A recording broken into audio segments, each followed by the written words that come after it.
Bom, pessoal, tudo bem?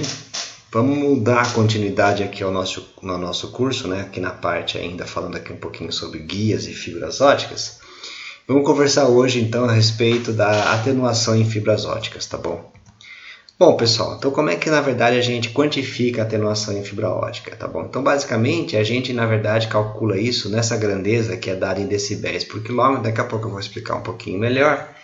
E a ideia, na verdade, aqui é saber quanto que a gente tem de perda de potência ótica, né, ao propagar ou a transmitir esse sinal luminoso aqui pela minha fibra ótica. Então, eu tenho uma fibra ótica aqui na entrada, tá bom? Suponho que eu coloque aqui uma certa potência ótica P0. Ela se propaga por uma distância Z e essa queda de potência ao longo da propagação é dada por essa lei exponencial aqui, tá bom? Então, o P de Z, o P em qualquer ponto da minha fibra P de Z vai ser igual a P0 elevado a menos alfa Z, tá bom? Aonde esse alfa aqui seria o nosso coeficiente de absorção ou coeficiente de perdas, tá bom? Então, em geral, isso aqui é claro que vai te dar a perda, né, que você tem, simplesmente a perda, né? Mas você, em geral, gosta de quantificar essa perda de potência por unidade de comprimento propagado lá no teu sistema, tá bom? A medida básica, então, na verdade, dessa perda de potência poderia ser simplesmente a potência de saída pela potência de entrada. Mas, até para manter aí uma certa correlação com tudo que se faz nessa área, né? O pessoal, por exemplo, de eletrônica, quando tem amplificadores de sinal, por exemplo, você sempre mede em decibéis, que é uma unidade um pouco mais manjada em engenharia, né? Bastante difundida, digamos assim, em engenharia. Então, a gente, nessa área de comunicações óticas, as pessoas também costumam usar como unidade de medida, tá bom? Para a perda de potência numa fibra ótica, o decibel, tá bom? L aqui, pessoal, seria L de perdas, tá bom? L de loss em inglês, em decibel, em dB. O que é, então? É definido como sendo 10 log de potência de saída pela potência de entrada, tá bom? Então isso aqui simplesmente é a perda de potência em decibel, tá bom? Então é o L em dB. Como eu falei antes, em geral você ainda sabendo que essa potência de saída foi medida, por exemplo, depois de 1 km, você coloca uma potência de entrada, você mede a potência de saída depois de 1 km, aí você calcula a sua perda, né? E divide então pela distância em que você usou aqui para fazer a tua potência de saída pela potência de entrada. Aí você calcula isso em dB por quilômetro. Mas o que eu estou falando aqui é simplesmente da perda L em decibel, que é 10 log de PS sobre PE, ou seja, uma escala logarítmica, tá bom? É claro que se você aqui, né, se isso aqui vai dar um valor negativo, né? Quando a potência de saída for menor do que a potência de entrada, isso aí mostra que você está tendo uma atenuação do sinal. E o pessoal de eletrônica, por exemplo, trabalha com amplificação. Você também pode ter fibras óticas amplificadoras, né? Onde você tem dentro da fibra ótica incorporada determinados materiais que quando a luz atravessa, ela produz ganho, né? Não vamos falar muito sobre isso nesse curso, não, mas isso também existe. Mas você pode ter ganho, e aí a potência de saída vai ser maior que a potência de entrada. E aí é claro que esse log aqui, ele vai dar, essa unidade de decibel, né? Ela vai dar então positiva, tá bom? Então, em geral, se isso é negativo, é atenuação, se isso é positivo, é ganho. Muitas vezes é omitido o sinal, tá bom? Às vezes a pessoa fala simplesmente, tem uma perda de, 3 dB, tá bom? Você já sabe, se é uma perda, então é negativo, né? Você não coloca uma perda de menos 3 dB, né? Se é uma perda de 3 dB. Uma outra grandeza bastante utilizada ainda nesse mesmo sentido, tá bom? É essa perda, né, que eu escrevi aqui como P, mas pode ser L também, em dBm, tá bom? Essa aqui, na verdade, é uma grandeza então, que a gente chama de dBm, que é a mesma coisa, é 10 log 10 da potência de saída em watts, desculpa, tá bom? Dividido aqui por 1 miliwatts, por 1 vezes 10 a menos 3 watts. Então, isso aqui é uma unidade aonde é como se todos nós usássemos como padrão 1 miliwatt da entrada, e aí você coloca simplesmente a potência de saída em watts. Então, se alguém te fala que a perda é em dBm, você já consegue calcular exatamente quanto que é a potência que você tem na saída, porque você já sabe que se a pessoa falou que é em dBm, então a potência na entrada é 1 miliwatt, tá bom? Enquanto que a outra fica arbitrário, né? você calcula só a perda. Se você fornecer o número da perda em dB, você não saberia dizer exatamente quanto é a potência de entrada, você saberia dizer apenas a razão, né, entre a potência de entrada e a potência de saída, tá bom? Mas é uma outra grandeza aí que também muitas vezes é utilizada. Bom, pessoal, qual que é a origem, então, dessa atenuação? Agora que a gente já sabe como é que mede a atenuação, da onde vem essa atenuação nas fibras ópticas, tá bom? Bom, cabe aqui mencionar, pessoal, que os trabalhos iniciais, como a gente vai ver numa aula um pouco mais para frente, para se produzir fibras ópticas, na verdade, eles estavam ligados aí a de alguma forma diminuir essas atenuações, porque se você quiser usar uma fibra óptica para comunicação óptica, você tem que propagar distâncias muito longas. Então, se você tiver uma atenuação muito intensa, você não vai conseguir chegar a luz nenhuma do outro lado. Então, todos os trabalhos iniciais lá na década de 60, um pouquinho antes lá das fibras ópticas se tornarem realidade, era no sentido de você diminuir esse mecanismo de atenuação. Quando a gente fala de fibra óptica, hoje a gente sempre pensa em material dielétrico, mas especificamente em vidro. Então, o que é uma fibra óptica? Fibra, então. Óptica é um vidro ultra puro, tá bom? Que na verdade é o SiO2. O vidro é um material dielétrico e amorfo, certo? E puro. O que significa o puro, né? O puro é que está ligado com a atenuação e que causa todos os problemas. Então, quando você tem um vidro, ele sempre traz algumas impurezas lá no método de produção desse vidro, né? Quando você está querendo produzir um vidro super puro aqui. Basicamente aqui tem dois tipos de impurezas. A água, especificamente a hidroxila, né, o H-, e a presença de íons metálicos, tá bom? A primeira aqui, que é a água, é um pouco mais difícil de ser removida, que levou um pouco mais de tempo, na verdade, nesse processo aqui, ó, de diminuição da atenuação das fibras, enquanto íons metálicos já foi uma coisa que rapidamente, né, os processamentos químicos, era um pouco mais, do processamento do material, né, do vidro, era um pouco mais fácil de você conseguir se livrar dele. Vou voltar aqui um pouquinho na história, só para a gente ter uma noção do que a gente está falando, tá bom? Então, se você for ver aqui a atenuação, né, nos primeiros vídeos que tem conhecimento aí, mais ou menos aqui em 3.000 anos antes de Cristo, os vídeos dos egípcios, eles tinham uma atenuação aqui de 10 a 7 dB por quilômetro, ou seja, né, você tinha uma fração de potência na saída praticamente ínfima, né? Então, você conseguia ver um pouquinho através desses vidros porque eles eram relativamente finos. Os vidros venezianos, né, que são vidros famosos até hoje, né, lá que datam aí de 1000 anos depois de Cristo, eles já tinham atenuações aí da ordem de 10 a quinta, tá bom? Então eram vidros que eram usados em vitrais de catedrais, então eram vidros assim que serviam até como elementos decorativos, como copos, coisa desse tipo, né, ou cálices, assim por diante, mas não eram vidros essencialmente do que a gente chama de transparente. Vidros óticos, né, que já datam aqui mais ou menos, né, de 1900, já são esses vidros que de fato têm uma certa qualidade ótica, né, que você consegue ver bem através dele, como esses vidros de janela e assim por diante. Esses vidros já começam a ter atenuações aí de 10 a 3 dB, que ainda é alta se você parar para pensar, dB por quilômetro, tá bom? Então, já ainda é alta, né, mas se o vidro for fino bastante, né, for vidro de milímetros, você consegue ver através dele. Relativamente bem. Aqui eram ainda vidros ruins, né, por volta de 1900. Aí isso aqui foi evoluindo, né, e essas atenuações aqui elas foram caindo até que por volta dos primeiros vidros usados em fibras ópticas aqui estavam se falando de atenuações da ordem de 10, mais ou menos, tá bom? dB por quilômetro, tá bom? Até que foi diminuindo ainda mais para coisas da ordem de 1 e que chegamos aqui no limite físico.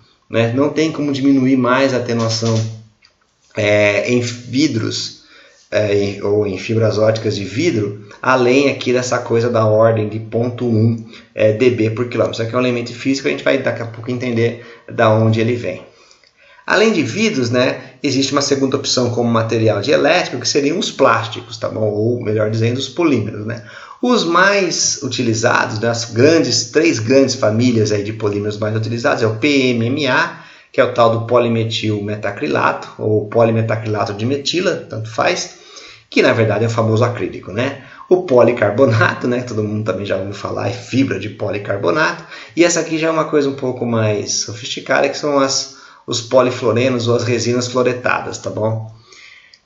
Beleza, só para fazer uma comparação aqui, então nesse grafiquinho aqui que eu desenhei, ó, esse pretinho aqui de baixo mostra mais ou menos a sílica, que é o vidro, tá bom? Em função do comprimento de onda. Então você vê que a sílica lá no 300 ela absorve bem, 500 que é ultravioleta, 500 aqui já é visível, então você já vê que tem uma perda aqui relativamente baixa naquela escala que a gente estava conversando, né? Fica alguma coisa aqui da ordem de, sei lá, 3, 5 dBs. À medida que você vai se aproximando aqui do infravermelho, ela já começa a ficar naquela escala mais próxima do tal do limite físico que eu falei, entre 1 e 10 a menos 8. Isso aqui é para fazer uma comparação. Então você vê aqui o que acontece, na verdade, com o PMMA. O PMMA, ó, ele é um cara que sobe, tá vendo aqui? Tem um sinal aqui meio complicado, mas ele é ruim, ele é bem pior, né? Isso aqui é uma escala meio que logarítmica, né? Então você vê que ele é muito pior. Aqui eu estou falando, mesmo em 300, aqui eu estou falando de 50, aqui eu estou falando de 1000. Tá bom? Aqui, ó, no melhor lugar dele aqui, ainda assim ele está na faixa de 100, enquanto que aqui eu estaria já na faixa de 3. Certo? Então ele é bem pior e vai piorando à medida que você vai para o infravermelho. Os polifluoretados aqui, ó, o polímero fluoretado, aí ele já é um pouquinho melhor, mas também não se salva tanto, tá bom? Então você vê que ele fica aqui nessa faixa de 50. Existem outras opções mistas, né? Porque aí você, na verdade, acaba tendo um pouquinho de características poliméricas que você deseja, um pouquinho de características de sílica, né? Do vidro mesmo. Que são esses compósitos que os químicos chamam polímero sílica, tá bom? Então aí é claro que ele, de uma certa parte aqui, ele mais ou menos se comporta mais ou menos como a sílica, depois ele passa a se comportar mais ou menos como um polímero que sobe aqui na região do infravermelho. Se vocês não estão muito acostumados, né? 500 é verde, 700 aqui, 700, 800 é infravermelho próximo, o olho humano já ainda enxerga. Você enxerga como um vermelhinho meio estranho. A partir daqui, pessoal, 900, 1100, 1300, 1500, isso aqui já é infravermelho. Isso aqui a gente, ser humano, a gente não enxerga esses comprimentos de onda. Tá bom? Isso aqui para ter uma comparação. Tá bom? Então, como vocês estão vendo aqui, ó, a atenuação é bem pior, né? Para polímeros, para fibras poliméricas, né? Mas, por outro lado, né, se for para sistemas curtos assim, se você estiver pensando em coisas de metros ou uma coisa muito pequena, ou às vezes num laboratório onde você precisa simplesmente jogar a luz de um lado para o outro, essas fibras elas funcionam. Elas são mais baratas, elas são mais flexíveis, tá bom? Do que, obviamente, uma fibra de vidro, embora uma fibra de vidro ela é bastante flexível, tá bom? E elas têm núcleos grandes, né? Essa é uma outra vantagem. Você consegue fazer um núcleo grande de fibra de plástico sem quebrar. Enquanto que fibra de vidro, se você começa a fazer ela com um núcleo muito grande, ela fica mais quebradiça. As fibras de vidro, elas ficam mais maleáveis quanto mais finas, né? Mas ainda assim menos maleáveis do que as fibras poliméricas, tá bom?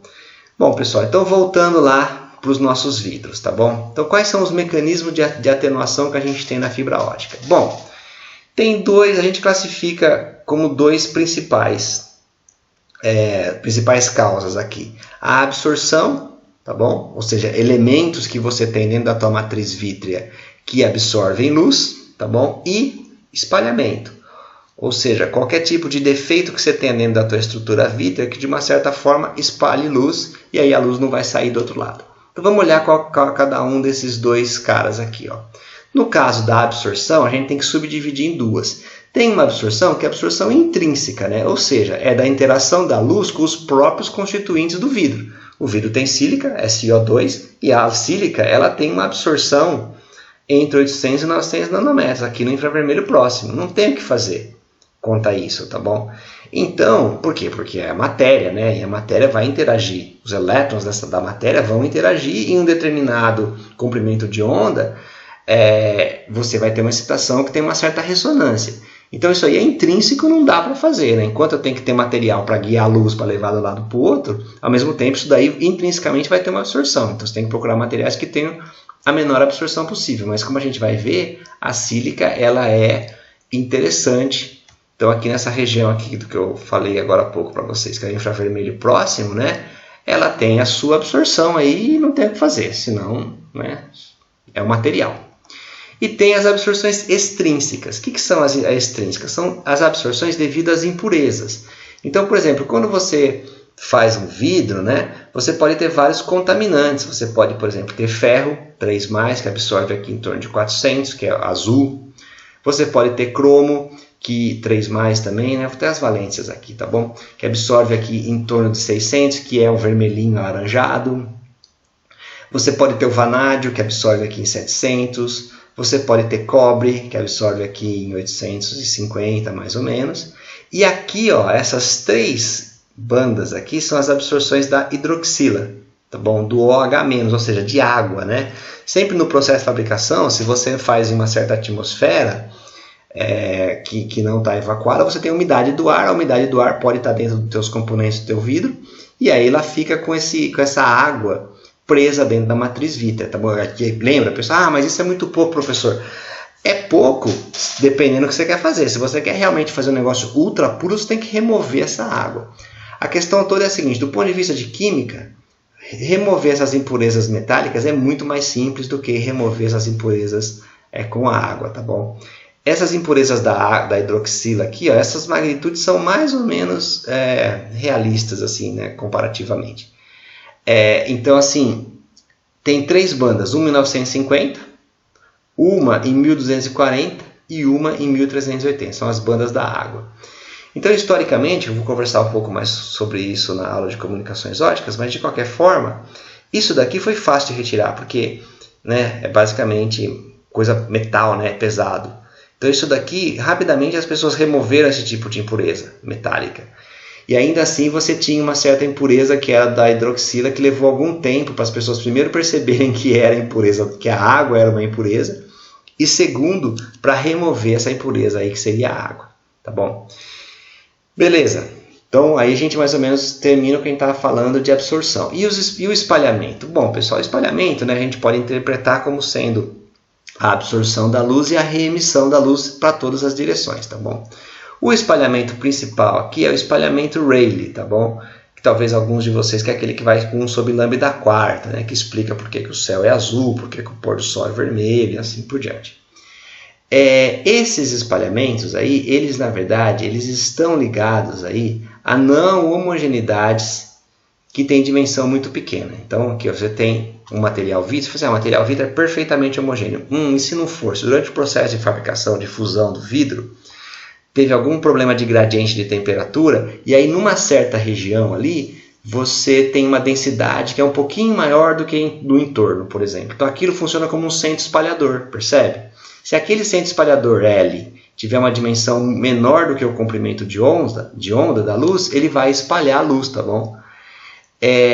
Isso aí em geral é devido a problemas nos processos de fabricação, tá bom? Variação de densidade, como eu falei, essa variação de densidade em geral por alguma falha no processo de resfriamento, e às vezes é a vida, né? Você tem que resfriar e você tem o vidro fundido, né? Aí você precisa resfriar. Se você não fizer isso perfeitamente, né, mantendo ali uma perda de temperatura bem homogênea, você vai ter uma inhomogeneidade nos gradientes de temperatura, e determinadas regiões da amostra pode ficar um pouquinho mais densa do que outras, e aí vocês têm um centro espalhador, tá bom? Qual que é o problema do centro espalhador numa fibra ótica especificamente, né? A fração que sai espalhada, ela sai fora da condição de guiamento, ela sai num ângulo esquisito, né? E aí não vai estar fora lá da condição de guiamento, imaginando aquele modelinho simples lá de reflexão total interna, e então ela não vai sair do outro lado da fibra que você está querendo medir. A fibra não vai sair do outro lado, percebe? Ela vai sair para um outro ângulo, vai sair fora da condição de guiamento, então isso vai gerar uma atenuação, da mesma forma que a absorção por elementos que você tenha presente na fibra ótica. Esse espalhamento Rayleigh, como eu comentei um pouquinho ali atrás, tá bom? A dependência espectral dele, ela vai com uma coisa assim, ó, alfa, né, é uma constante sobre lambda quarta. Então ela aumenta quando, né, a atenuação aqui devido ao espalhamento Rayleigh, né, ele vai aqui aumentando à medida que o comprimento de onda diminui, tá bom? Então quanto mais para o azul aqui, né, comprimento de onda menor, né, azul nessa região aqui, maior o espalhamento Rayleigh.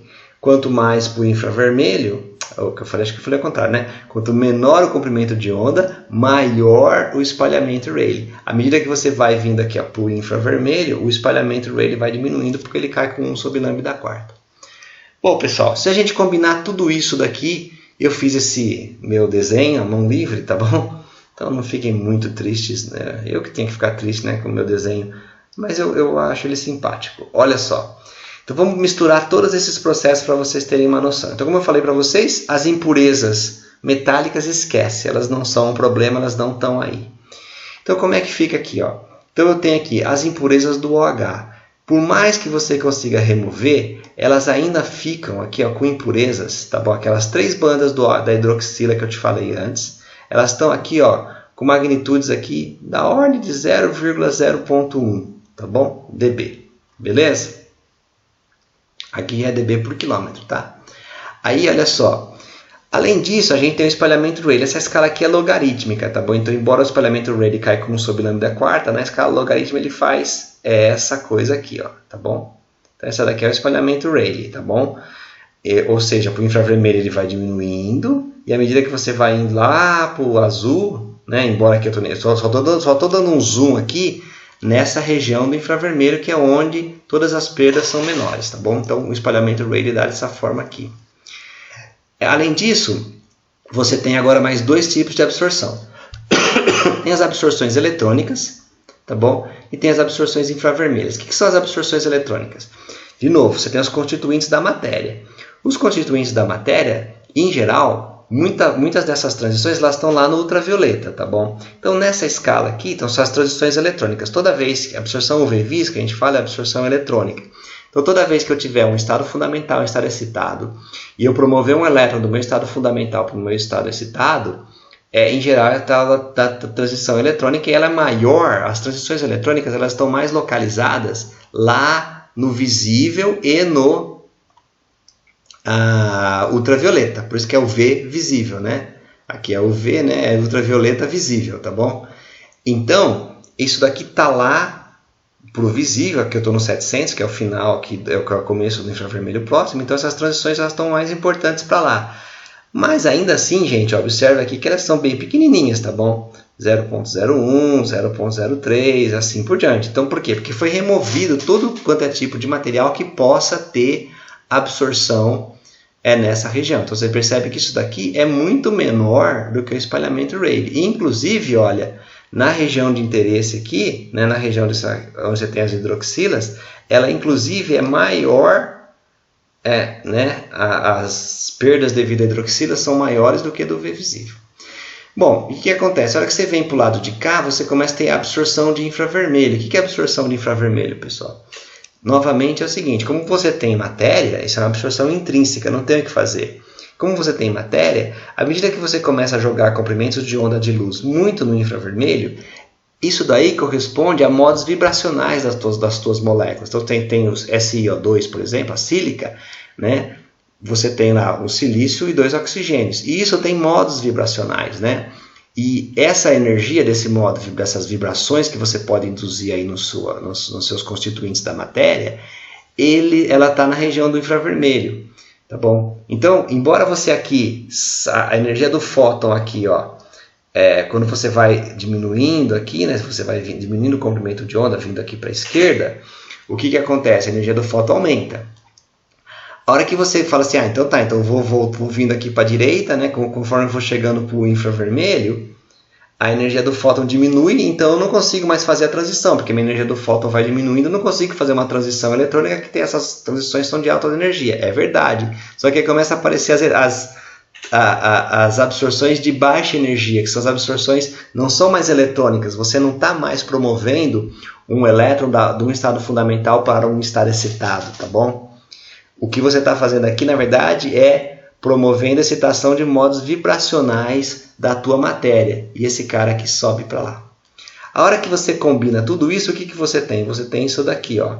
Então, quem mais ou menos domina toda a jogada é o espalhamento Rayleigh, tá bom? O infravermelho faz com que essa curva suba aqui para a direita. E aqui está um pouco exagerado só para a gente ver, né? Então você tem aqui uma coisa aqui por volta de 10, que vai caindo aqui, ó, até 1, né, conforme o espalhamento Rayleigh vai diminuindo. Aí chega num certo ponto aqui, ó, o cara começa a subir por causa da absorção infravermelha, tá bom? Então esse aqui seria os pontos de mínimo. E essas protuberâncias que aparecem aqui são devido ao OH, que você não consegue retirar 100% do OH. Então dá um... É como assim, ó, se você viesse vindo aqui no 700, né? Aí chega um ponto a dar uma subidinha devido ao OH, né? Tá um pouco amplificado aqui só para mostrar, né? Depois ela cai de novo, né? Você fala assim, opa, beleza, achei, parece que eu achei mais ou menos o mínimo. Opa, começou a subir de novo. Por quê? Por causa desse segundo OH. Aí chegou nesse ponto aqui, ó, parecia ser o mínimo, né? E na verdade, isso daqui corresponde a 1.300 nanômetros. Por que eu marquei esse ponto aqui? Porque as primeiras sistemas de fibra ótica para telecom, elas operavam em 1.300, porque as pessoas acreditavam que esse daqui era o mínimo, era o menor mínimo. Até que um pouco mais à frente as pessoas estudaram e descobriram que na verdade tinha um mínimo menor em 1.550. Eu vou comentar sobre isso numa aula mais para frente, mas já vou adiantar aqui. E aí, então tem uma outra região, se você usar luz em 1550, a atenuação é menor do que se você usar luz em 1300 e do que se você usar luz aqui no infravermelho próximo, nos 700, 800 nanômetros. Então é preferível você trabalhar aqui e aqui. Na verdade, as pessoas se precipitaram um pouco na época, na década de 70, e imaginaram que esse aqui fosse o menor mínimo. Achavam que não existia esse menor mínimo, porque foram medindo aqui, né? Deu um ponto de mínimo, depois começou a subir. Então aqui deve ser o mínimo, né? Começou a subir, começou a dar uma outra coisa que é o mínimo, mas na verdade subia, mas depois descia de novo, tá bom? Tanto que até hoje em dia existem 2 protocolos de comunicação ótica que operam em 1300 e 1550 nanômetros, tá bom? Pessoal, esse aqui é o mesmo gráfico, tá bom? Só um pouco mais bonito que eu achei na internet aí. É a mesma coisa que eu expliquei agora há pouco, só que talvez fazendo um desenho mais rigoroso, assim, um gráfico mais bonito. Vocês podem olhar aquele, olhar esse e entender o que eu estou falando, tá bom? Então aqui a primeira janela a primeira janela, na verdade, considerada na época, né, era 800 nanômetros, 820, né, que era essa região aqui. Depois, na verdade, consideraram então essa janela em operar realmente no infravermelho. Esse aqui a gente enxerga um pouquinho ainda. Aí consideraram usar realmente no infravermelho, que é invisível, né? Essa segunda janela e depois a terceira janela aqui de 1550. O que resistiu de protocolos de comunicação ótica é 1.3 e 1.55, tá bom? Até hoje. Além disso tudo que eu falei, né, de absorção e espalhamento, absorção eletrônica e a absorção vibracional, né, absorção infravermelha, ainda tem, obviamente, encurvamento, né? Encurvamento também é uma fonte que leva ao espalhamento ou à perda de luz, tá bom?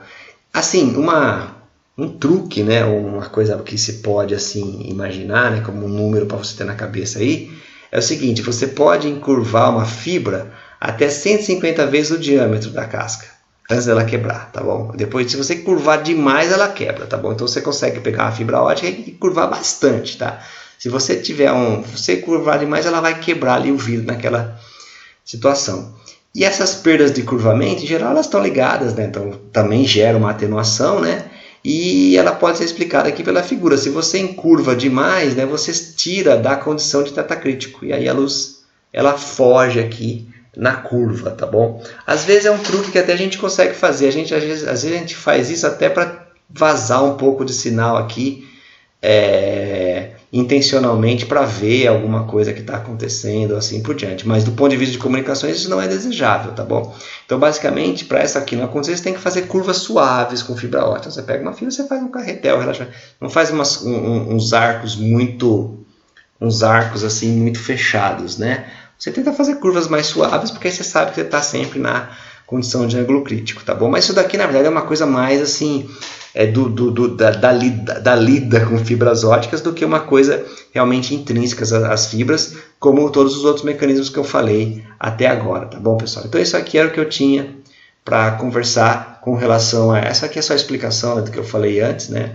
Então na região de encurvamento, lá o θ2 é menor que o θ1, e aí você faz com que o θ2 aí fica menor do que o ângulo crítico, e aí a luz ela foge, tá bom? Então a luz ela vai para a casca porque ela foge da região de ângulo crítico, então você tem uma perda de potência. Bom, pessoal, o que eu queria falar para vocês sobre atenuação era isso, então uma coisa mais ou menos tranquila, né? Mais ou menos fácil, era mais só para conversar mesmo, mostrar quais são as causas, como é que se quantifica, que é em dB, em geral dB, ou dB por quilômetro, ou em dBm, e quais são as principais causas aí de atenuação em fibra ótica, que basicamente são as absorções e os espalhamentos, tá bom? E dominando aí basicamente pelo espalhamento Rayleigh e as absorções do OH, né? As demais elas são muito mais controláveis. Bom, pessoal, por hoje era isso então.